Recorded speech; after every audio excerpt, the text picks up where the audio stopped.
में आश्रम में कभी भटकने के लिए वो नहीं गई। अपने घर को ही उन्होंने मंदिर बना रखा था। प्रतिदिन झाड़ बुहार करके साफ सुथरा रखती थी घर। भगवान कृष्ण हमारे घर कब आ जाएं, मक्खन निकाल करके रखती थी, कब आ जाएंगे, कब खाएंगे।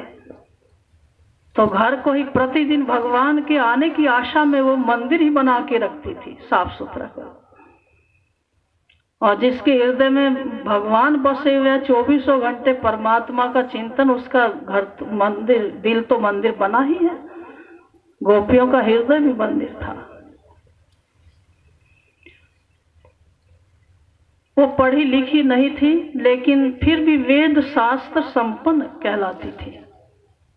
अनपढ़ गंवारी गुजरियों के प्रेम के सामने उद्धव का ज्ञान भी कट गया। उद्धव गुरु बनने गए थे गोपियों के, लेकिन शिष्य बनकर लौटे, क्योंकि भगवान श्री कृष्ण की प्रेयसी गोपियां भगवान कृष्ण को अपने हृदय में, अपने घर में, संपूर्ण जगत में उनको निहारती थी वो कृष्ण को। तो ऐसी कृष्णमयी दृष्टि बना लो, ऐसा स्वभाव बना लो कि 24 घंटे हमारे मुख से कृष्ण नाम निकले। एक क्षण भी ऐसा अवसर न मिले मन खाली होकर के इधर उधर की सोचना विचारना शुरू कर दे। इस बिगड़े हुए मन को स्वयं ही सुधार सकते हो, दूसरा बाहर का कोई मास्टर आचार्य नहीं सुधारेगा। मन को ताड़ना तुम स्वयं दे सकते हो। तो ये मन को वश में करने के लिए 2 उपाय बताए हैं भगवान। अर्जुन ने पूछा था कि प्रभु मन बड़ा चंचल है, वश में नहीं होता, एक क्षण में ही पता नहीं कहां से कहां भग जाता है, क्या क्या सोचने लगता है। इस मन को वश में कैसे किया जाए? तो भगवान कृष्ण ने 2 उपाय बताए थे कि मेरे नाम चिंतन का अभ्यास और संसार से वैराग्य। 24 घंटे मेरे नाम चिंतन का अभ्यास करते रहो। और कृष्ण नाम चिंतन जहां मन से होगा, बुद्धि में कृष्ण जहां बैठ गए, फिर वो माया के बंधन से मुक्त रहता है। और चिंतन भगवान का हटते ही फिर माया का चिंतन शुरू हो जाता, फिर बंधन में आना पड़ता है। अहम ममेति अहम बंधा, नाहम ममेति मुक्तता। ये मैं हूं, ये मेरा है, ये वो है, वो वैसा है, तो ये है बंधन। परमात्मा का चिंतन छूट के जहां अन्य का चिंतन बन जाए, बंधन का हेतु। और सब चिंतन छोड़ के कृष्ण चिंतन, राज्य का चिंतन बने, वो मुक्ति का हेतु। हर क्षण हम मुक्त रहें। मरने के बाद मुक्त हो नहीं मुक्त हो क्या निश्चय? तो हर समय हमें मुक्त रहना है, माया के बंधन से अलग रहना है। तो उस माया से मुक्त होने का एकमात्र उपाय है कृष्ण नाम चिंतन। तो भगवत नाम चिंतन हो और संसार से वैराग्य। ये जो बाहरी मनोरंजन है, बाहरी विषय हमें हमारे स्थिरता को भंग कर रही हैं, मन को परमात्मा से हटा करके इधर माया के प्रपंच में ले जा रहे हैं। इन बाहरी आडंबरों से बचना है, बाहरी दिखावों से बचना है। तो वही गोपी भाव की भक्ति अपनानी है, गोपी मार्ग ही अपना करके चलना है, तो राज्य को प्राप्त कर सकेंगे। तो इसलिए अपने जीवन में इस बात का विशेष ध्यान रखें, कोई भी कार्य करें कृष्ण कृष्ण कृष्ण कृष्ण कृष्ण कृष्ण। ऐसा अभ्यास बना लो कि हर क्षण कृष्ण नाम चिंतन, राज्य का नाम मुख से निकले, उठते बैठते, खाते पीते सोते। जैसा कि शिव पुराण में लिखा है, और महाप्रभु श्री प्राणनाथ जी ने भी निर्देश किया है। शिव पुराण में लिखा है, गच्छन तिष्ठन सपन वापी पिबन भुंजन जपन तथा कृष्ण कृष्णेति समकीर्ते मुच्यते पाप कंचुकात्। चलते फिरते, खाते पीते, सोते जागते, उठते बैठते, हर क्षण कृष्ण नाम चिंतन करते रहने से हड्डियों में छुपा हुआ पाप भी विनष्ट हो जाता है। और स्वामी जी भी कहते हैं कि खाते पीते सोते जागते, खाते पीते चलते फिरते, सोवत सुपन जागृत, दम न छोड़े मासूक से जाकी असल हक निस्बत। जिन ब्रह्म आत्माओं का जिन सुंदर साथ का राज्य महाराज से असली संबंध है, वो एक क्षण भी उनके चिंतन के बिना रह नहीं सकते। खाना दीदार, पीना दीदार, रोजा नमाज सब दीदार, एक दोस्ती जाने हक की दुनी सब करी मुर्दार। उनका खाना पीना, रोजा नमाज, व्रत उपवास सब कुछ परमात्मा का ध्यान में रखते रखते होता है। एक क्षण भी वो उनके चिंतन के बगैर नहीं रह सकते हैं। ये सुंदर साथ की रहनी है। एक श्वास भी राजी महाराज के चिंतन के बिना, उनका नाम लिए बिना नहीं रह सकते हैं। श्वास श्वास निज नाम जपो, वृथा श्वास मत खो।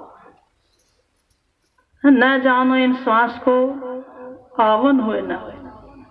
तो ये सुंदर साथ ही हैं जो एक श्वास को भी बिना राज्य के याद किए खो नहीं सकते हैं।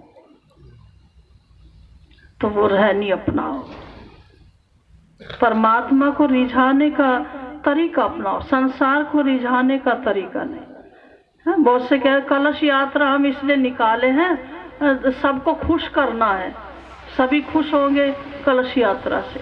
बताइए, दुनिया को रिझाने के लिए तुम कलश यात्रा और नाचना गाना कर रहे हो, परमात्मा को रिझाने का तरीका मालूम है नहीं।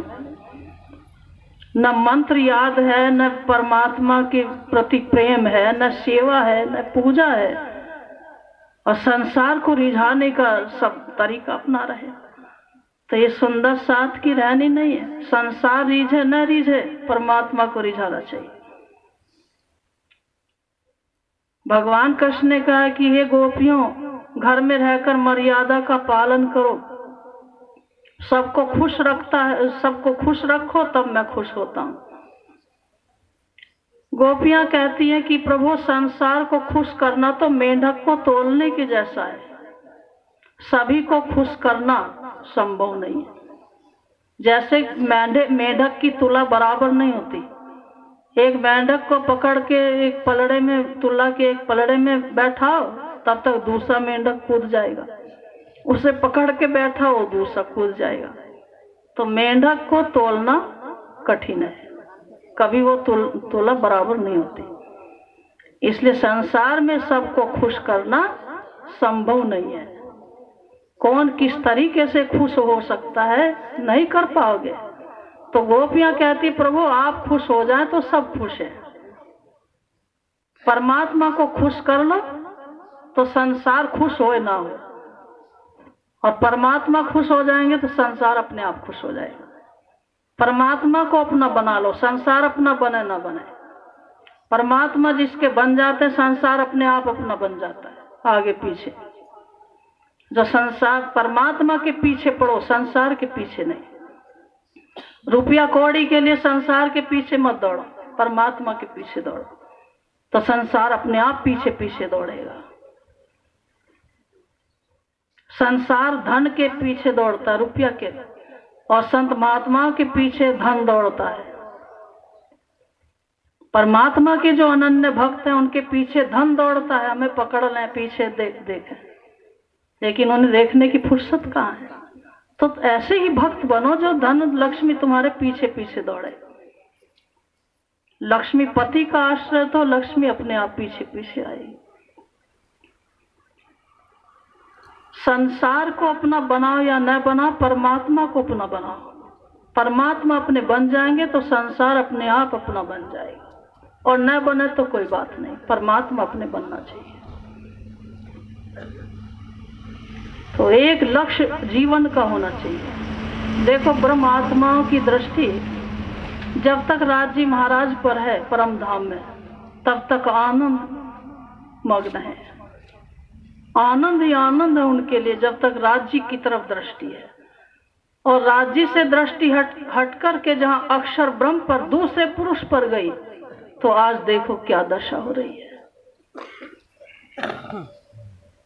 तो अपने इष्ट देव से, अपने मालिक राज्य महाराज से दृष्टि हट करके दूसरे पुरुष पर चली गई, अक्षर ब्रह्म पर, तो आज इस दुख में जगत में पड़े हुए हैं, यहाँ भटक रहे हैं।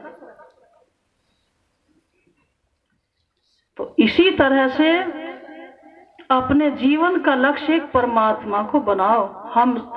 हमने राज्य महाराज से संबंध जोड़ लिया, रात दिन पूजा पाठ होने की प्राप्ति का साधन अपनाकर चल रहे हैं। उसके साथ दुनिया को भी खुश करना चाहते हैं, उसे भी खुश करना है, मनोरंजन कर लो, नचाओ कुदाओ, कल ये करो वो करो। तो जहां उनसे दृष्टि हटकर उधर चली गई तो दुख उपस्थित हो जाएगा, दुख का कारण। तो अपने अंदर दृढ़ता, ये अपना पातिव्रत्य साधन है, पतिव्रता का भाव अपना। पति को छोड़कर दूसरे विषय पर दृष्टि मत डालो। दूसरा खुश होए ना होए, हमारे राज्य महाराज खुश हो। हाँ, अपने अंदर ये भाव कि अपने द्वारा किसी का अनहित न होना चाहिए। प्राणनाथ प्यारे की मन से, वचन से, कर्म से, व्यवहार से किसी को कष्ट न पहुंचाओ, किसी का अनहित न हो, किसी के प्रति मन में कोई कुभाव न रखो, ये विशेष ध्यान दो। और इतना होने पर भी यदि दुनिया खुश नहीं है तो मत होए, हमारे राज्य खुश होए। तो अपने जीवन में ये ध्यान रखो कि हमारे द्वारा किसी का अनहित न हो, हमारी वाणी से किसी के प्रति अपशब्दों का प्रयोग न हो, किसी का अनिष्ट न हो, मन से भी हम किसी का अनिष्ट न सोचें, सबके प्रति सद्भावना अपनाते हुए और सेवा भाव, प्रेम का भाव। जैसे गोपियां थी, किसी से ईर्ष्या नहीं करती थी, लेकिन प्रेम एक कृष्ण से करती थी। दूसरों का आदर करना चाहिए, लेकिन आदर न दो तो अनादर भी न करो। दूसरों का अनादर न करना ही सबसे बड़ा आदर है। दूसरों का सम्मान न कर सको तो कोई बात नहीं, अपमान भी किसी का मत करो। किसी को सुख नहीं पहुंचा सकते तो दुख भी किसी को मत दो। किसी की बड़ाई नहीं कर सकते, किसी की प्रशंसा नहीं कर सकते तो किसी की बुराई भी मत करो, निंदा भी किसी की मत करो। तो इन बातों को अपने व्यवहार में अपना करके चलो, यही अपनी रहनी है। और राज्य महाराज को खुश करने का तरीका अपनाओ। ये सबको खुश करना है, प्रेम का व्यवहार करने, किसी का अनिष्ट न, बुरा न चाहो, निंदा न करो। तो और परमात्मा का नाम चिंतन 24 घंटे करना। निंदा बुराई में ध्यान रहेगा तो परमात्मा का चिंतन में ध्यान नहीं रहेगा, भक्ति में ध्यान नहीं रहेगा। तो इसलिए बाहरी विकारों को दूर करना है, बाहरी विषयों से अपनी इंद्रियों को परमात्मा की तरफ लगाने के लिए रोकना है। मनोरंजन के जितने भी साधन हैं, इनको छोड़ करके हमें आत्मरंजन का साधन अपनाना है। आत्मरंजन का साधन क्या है? सत्संग है, कथा चर्चा है, पूजा पाठ है, और संत गुरुजनों के उपदेशों को अपने जीवन में धारण करना है।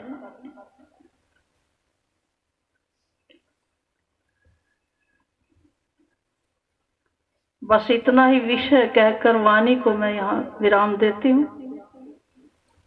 बोलो श्री कृष्ण कन्हैया लाल, श्री प्राणनाथ प्यारे की।